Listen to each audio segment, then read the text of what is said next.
அதற்கடுத்து 25 பேருக்கு சிலை அமைக்க வேண்டும், அவர்களுக்கு மணிமண்டபம் கட்ட வேண்டும். துப்பாக்கி சூட்டில் உயிர் நீத்த எல்லோருக்கும் கலைஞர் அவர்கள் தான் என்ன பண்ணாருன்னா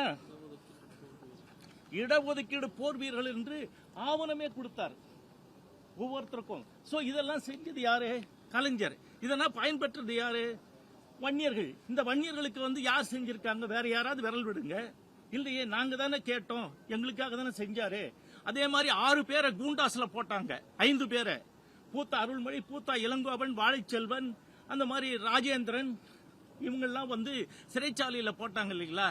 அந்த சிறைச்சாலையில போட்டதை எடுத்து விட்டவர் யாரு? நான் நடைபயணம் வந்த வேலூர்ல இருந்து முதல்வர் கலைஞர் அவரை பார்த்து இவங்கெல்லாம் சமூக நீதி போராளிகள் இல்லையா, இவர்களை நீங்கள் விடுதலை செய்ய வேண்டும் என்று கேட்ட பொழுது உடனடியே விடுதலை செஞ்சாரு. செஞ்சுட்டு நாங்க வந்த உடனே திரும்ப செக்ரட்டரி இருந்து கூப்பிட்டு, காவல்துறையை கூப்பிட்டு, இவங்க பேர்ல ஏதாவது ஏற்கனவே வழக்குகள் இருந்தால் அதை பெயில் மூவ் பண்ணிக்கங்க, இல்லைன்னா நான் வெளியே விட்டா கூட திரும்ப பிடிச்சு உள்ள போட்டுருவாங்கன்னு சொல்லி அந்த ஆலோசனையும் கொடுத்து அவர்களுக்கெல்லாம் நல்லது செய்தவர் யார்? 10.5% கூட நான் தான் வழக்கு போட்டேன். அதுவும் வழக்கு நீதிமன்றத்தின் மூலமா வந்தது.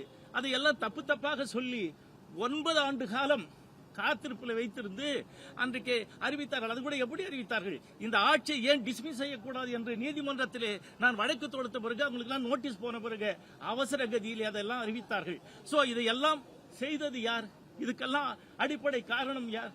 நாங்க இருக்கிறோம். இந்த சமுதாயத்தின ஒட்டுமொத்த இதுக்கு நான் தான் செஞ்சிருக்கிறேன். வேற ஏதாவது சொல்லுங்க. இன்னைக்கு பொது சொத்து வாரியம் 200 லட்சம் கோடி 240 அறக்கட்டளைகளை ஒருங்கிணைத்து ஒரு குடையின் கீழ் கொண்டு ஜனாதிபதி கையெழுத்து போட்டு சட்டமாக்கிய முதல் பிள்ளையார் சுழி போட்டு அதை ஆரம்பித்து வைத்தவர் யார்? மறைந்த முதல்வர் டாக்டர் கலைஞர் அவர்கள். அந்த மாதிரி எல்லாத்துக்கும் அவர் தான் இருக்கிறாரு. இந்த சமுதாய முன்னேற்றத்தில் அவரை விட்டுட்டு எதுவும் பண்ண முடியாது. இப்போ அதை தொடர்ந்து கொண்டு இருக்கிறார். அன்புமணி அவர்கள் தொடர்ந்து பாத்தீங்கன்னா வன்னியர்களுக்கு திமுக எதுவும் செய்யவில்லை, திமுக பல்வேறு குற்றச்சாட்டுகளை தொடர்ந்து செலுத்தி வராரு. குறிப்பாக அதிமுக தலைமையில் தான் ரிசர்வேஷன் வன்னியர்களுக்கு வழங்கப்படும், அவர் பிறகுதான் பாஜக துணையோட பண்ணப்படும் அப்படின்னு. இப்போ அவர் என்ன சொல்றாரு? அன்புமணி தான் வன்னியர்களுக்கு எதுவும் செய்யவில்லை. ஏதாவது செஞ்சிருந்தா சொல்லுங்க, நீங்க சொல்லுங்க. அவங்க அப்பா 240 அறக்கட்டளையில ராமதாஸ் வன்னியர் கல்வி அறக்கட்டளை ஊர் முழுக்க இருக்கிற உலகம் முழுக்க இருக்கிற வன்னியர்கள் கொடுத்த சொத்துக்களை எல்லாம் அவர் பேர் வன்னியர் கல்வி அறக்கட்டளையை மாத்தி ராமதாஸ் கல்வி அறக்கட்டளை மாத்திக்கிட்டு யாரு? உங்க அப்பா தானே. நீ மீதிக்கு தானே மீட்பு பயணம் எல்லாம் போறேன். அந்த சொத்தை மீட்டு வாரியத்தோட ஒப்படைக்கலாம்ல. இல்ல நீங்க எதாவது செஞ்சிருக்கீங்களா? இது செத்து போன தியாகிகளுக்கு ஒவ்வொரு தேர்தலும் போதும் நான் கான்கிரீட் வீடு கட்டி தருவேன். இல்லையே, இவங்க நிக்கிற தொகுதியில, இவங்க இருக்கிற ஊர்ல தானே செத்து போன தியாகிகள் பெரும்பகுதியோட இருக்கிறாங்க.